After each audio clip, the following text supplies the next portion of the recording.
You never tire of the view from where you perch. Barely tilting your head, you look up into the night sky. The streak of the Milky Way flows in the direction you will go in the early light, but that is still some hours off. You have some itch in your feathers and on your skin, but you do not reach down to preen them, for it is the quiet time, when you move as little as possible.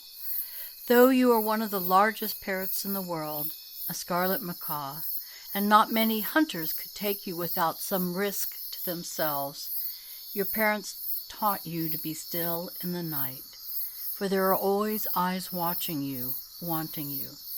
You may not be able to see them, but they can see you. You have grown out of your chick fear at last, but it is not for yourself that you remain vigilant. It is for your mate and 2 feathering children in the cavity several feet below your night perch. You are the sole watcher in this time of nesting, when couples move away from each other to raise their young. Those you protect are counting on you to keep watch, for if danger should come, they would be trapped in their tree cavity home. You can still rest, because only 1/2 of your brain sleeps at a time, while the other half remains alert. With your foot tendon locking mechanism, you expend no energy to perch, so you are both watchful and restful. You tilt your head to the other side as a soft wind tussles your feathers. In the far distance you see the white sliver flying slowly up out of the tops of the tree branches. You breathe deep, glad of the company of this familiar friend, for it means that brighter light and warmth is not far away with the coming day. You wish your mate was here with you, so that you could lean into her, mixing her smell with that of the 1,000 flowers adorning the many trees around you. One more growing and shrinking of the white sliver, and then your children will be out of the cavity, and you can watch the dancing of the white starbirds together through the long, dark hours.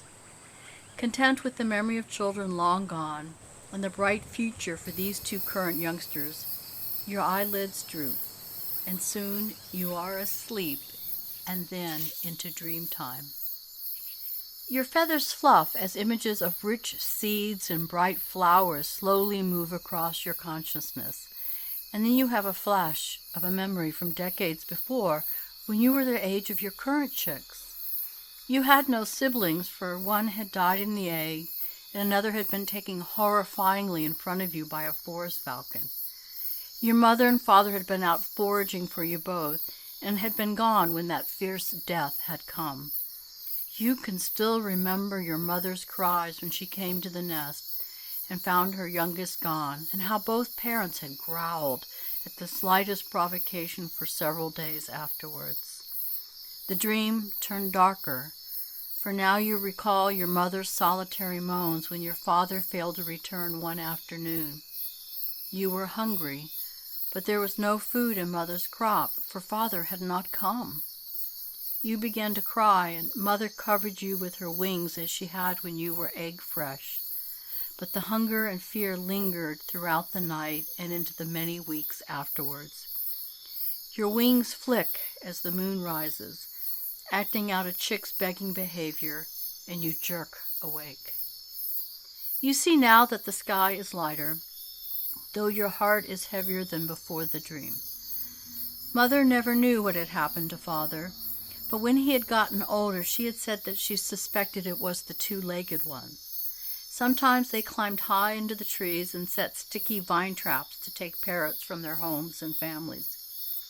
You shake your whole body with the sound of rushing feathers brushing against one another, trying to rid yourself of any lingering fear and loss.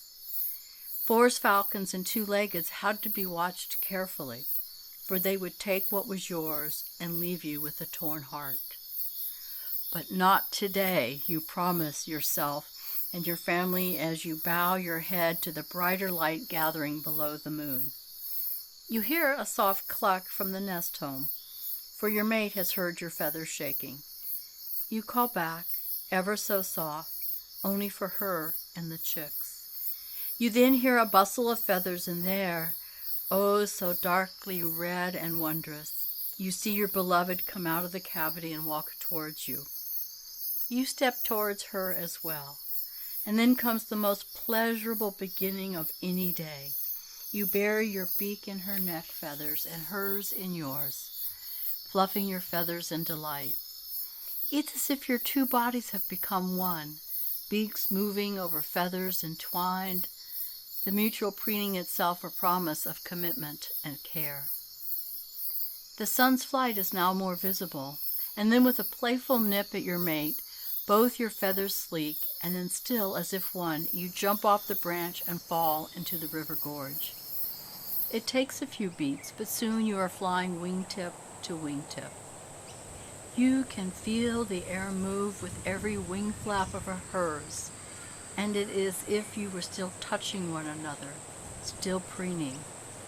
This flying with a mate is ecstasy, and you give voice to it with a loud call that sounds far over the flowing forest.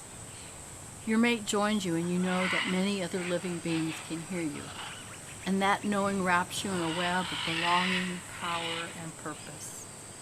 You now fly quiet, for there is a long flight and day ahead of you.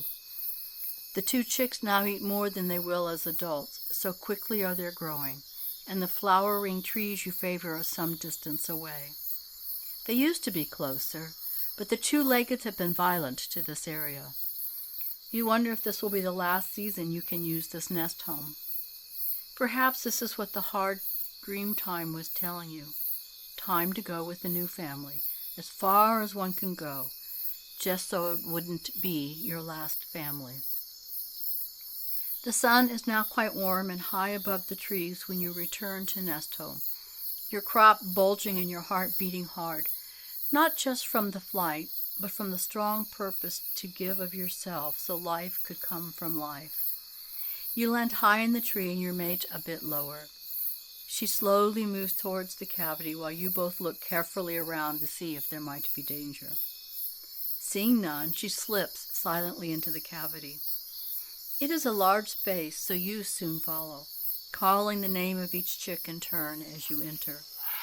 They call out your given name in between gulping breakfast down from their mother, and then it is your turn. It is like all burdens have lightened as you empty your crop into theirs.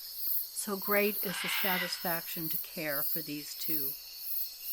You climb up to the entrance, keeping watch while you hear murmurs and clucks below you.